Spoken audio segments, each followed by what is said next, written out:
Ja, einen wunderschönen guten Tag zusammen. Ich habe mich ja gestern nicht so wirklich verabschiedet und habe den Tag abrupt beendet. Es tut mir leid, ja. Aber es geht heute weiter. So, und zwar heute möchte ich eine Sightseeing-Tour mit dem Bus machen. Habe ich mir überlegt, eigentlich habe ich auch schon so einige Plätze gesehen, wie ihr in den Videos gesehen habt, aber nichtsdestotrotz möchte ich doch diese Sightseeing-Tour machen. Und ich habe heute angefangen zu filmen, und zwar hier. Das ist auch, wird als Sehenswürdigkeit deklariert. Und zwar aus einem ganz einfachen Grund. Der Platz, auf dem wir uns hier befinden, der nennt sich dann das Square. Und jetzt gehe ich hier mal so ein bisschen in die Mitte und versuche von der Mitte aus einfach mal hier den Dundas Square abzulichten und zu zeigen, was der Dundas Square ist und wie er aussieht. Wir fangen mal hier an. Das ist so der große Platz sozusagen. Hier werden ja verschiedene Musikfestivals veranstaltet. Dann geht es hier weiter. Ja, ich weiß nicht, ob ich so viel dazu sagen soll. Also ich zeige mal, das ist zum Beispiel der Sightseeing-Tourbus. Mit so einem möchte ich so eine Sightseeing-Tour machen. Hier sind Werbeschilder in ganz großen Ausmaßen. So, hier ist überall Werbung zu sehen. Das ist halt, ja, keine Ahnung, also sowas, ich weiß nicht, mit was es sich vergleichen lässt.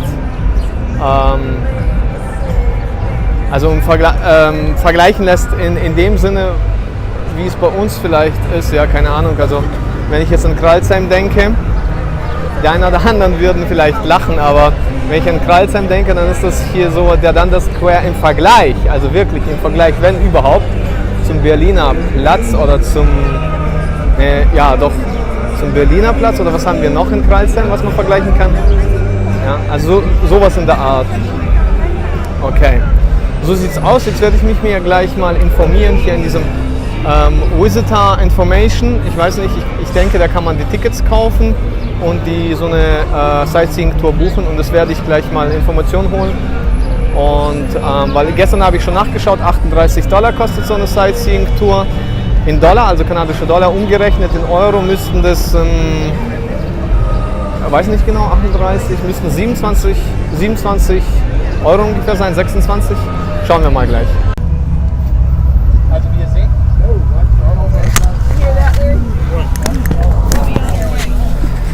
Alright, so you might have got a little bit of the water action going on there. Hopefully we won't see any more of that on the tour, but kind of an interesting little unexpected thing.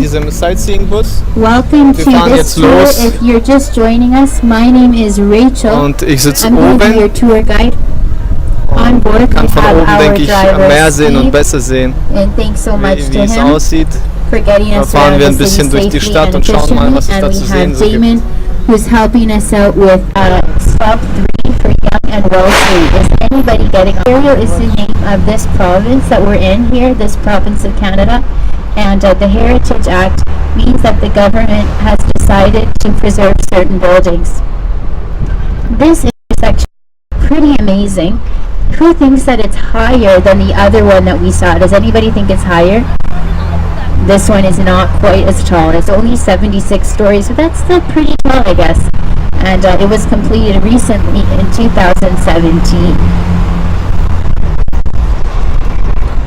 Is anyone getting off at stop number 5 for Young and Bloor? No stop requests. Alrighty, so here we're going to be coming up to a building that I really like. It's the Toronto Reference Library on your right.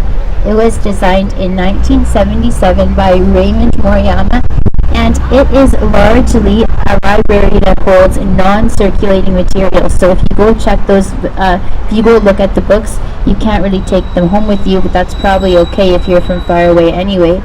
And something to know, so it's free. Whatever you want to do in the reference library, it's at no cost. So I really recommend it.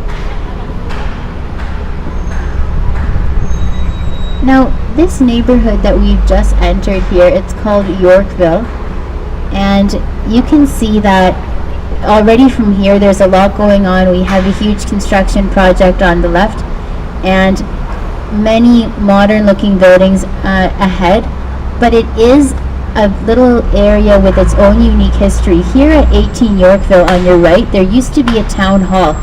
Back in the 1800s, this village was its own. It was the village of Yorkville, not part of Toronto. 1883 is when it was swallowed up. And on the right here, you can see another historic building. It's the oldest library that we have in the Toronto Public Library system.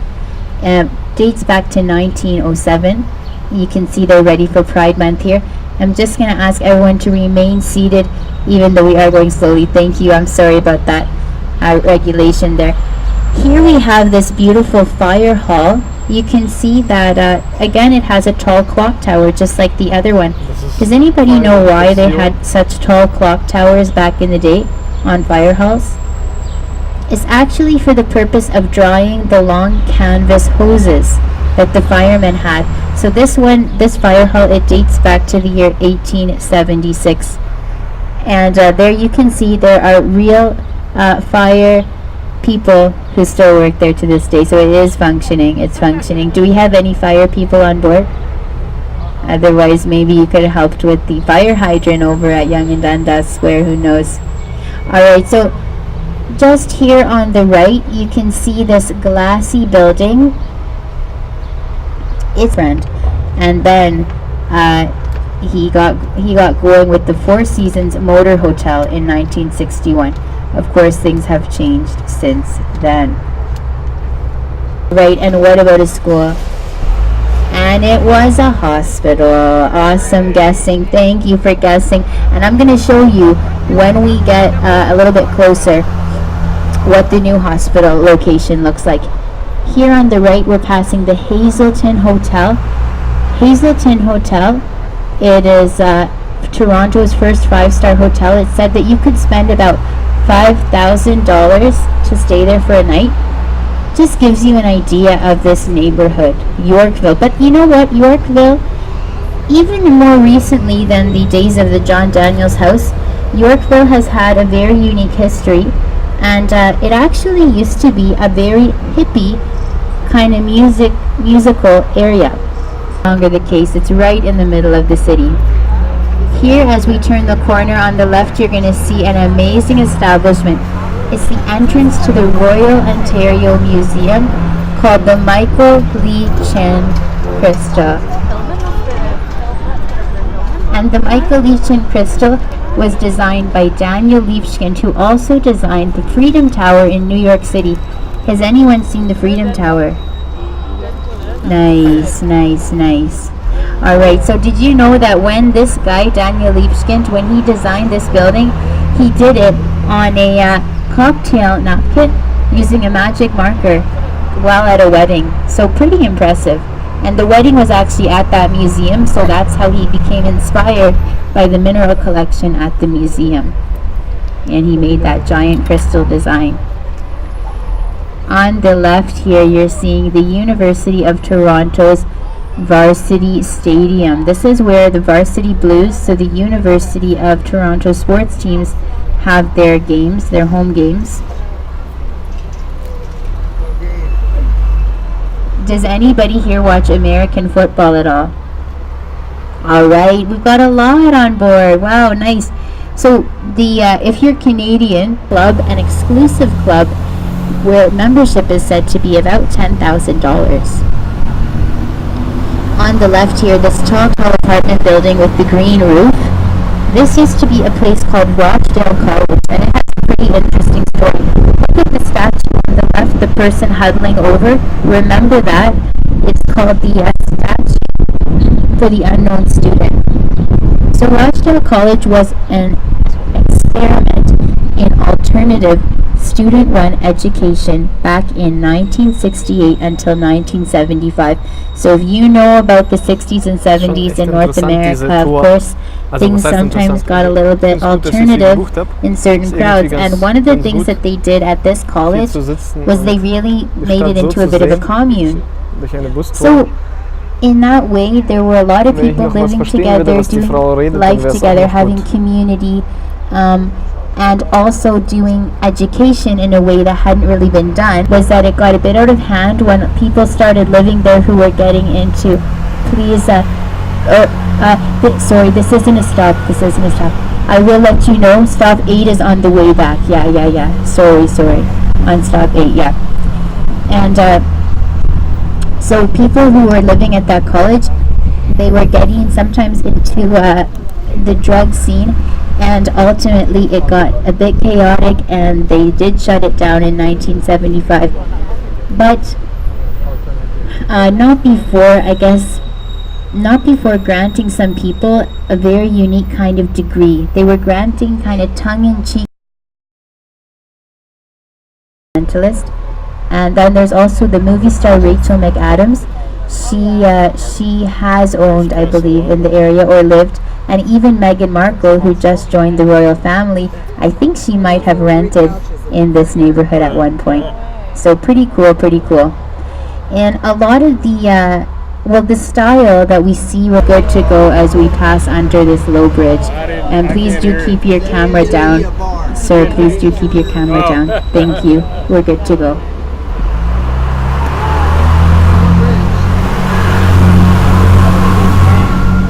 Alright, all clear. You can see I wasn't joking about how low that bridge was. Alright, so Casa Loma, roughly translated, it means house on the hill. In what language? Who thinks it's in German? Would anyone say in Spanish? Yes, you're right, it is in Spanish. This is Casa Loma, house on the hill. And technically we can't.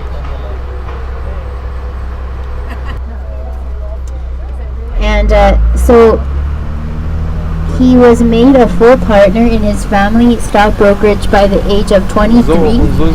And then a little bit later on, he did some exploring. He went to an exhibition and saw an invention by Thomas Edison. Alright, please remain seated and ready for the low bridge.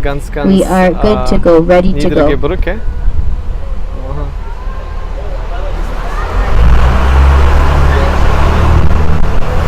Okay, und weiter geht's. All clear. I don't know if it's getting lower, but sometimes it feels like that. Alright, so one of the things that Sir Henry discovered at this exhibition that he visited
requests up top. Has anyone here been to Kensington Market so far? Alright, did you like it? It's pretty different, right? So lots of colorful buildings there, and lots of independent stores, and kind of a hippie vibe. That's what I would say. Yeah, your section. We're going to be looking at the Art Gallery of Ontario on the right, and recently, College of Art and Design being held up by giant colored pencils that was designed by Willst in the year 2004. Pretty cool. Way up high there are classes that happen in the building that's being held up by the pencils and a few other structures, so pretty intense and impressive. You may be getting the idea that this neighborhood has some artsy vibes. Coming up here is Queen Street. That poster, I think it's hand wood print Bibles back in about 1914 for the Methodist Church. Then just beyond it, is a big part of the action right here. Of course, they're using different cinemas throughout the city, but this is the home to the audience. Is an art piece that was created by someone called Michael Snow. He designed this in the year 1989, and it cost $5 million. There are other little golden figures on the opposite side of the building, so that may be why it costs so much. But they're supposed to be sports fans, actually. They're supposed to be doing various things that sports fans would do while visiting a game. And they're kind of showing us, who are on the outside, what sports fans are experiencing. So if you can see there, one of them I think is cheering. One might be taking a photo. I don't know if one's on somebody's shoulders. Lots of things that happen. You can see it's getting to be a bit of a busy time here, traffic-wise. As I mentioned, a lot of people come into the city to work every day. Toronto proper, so kind of the core area of the city, it has a population of about 2.5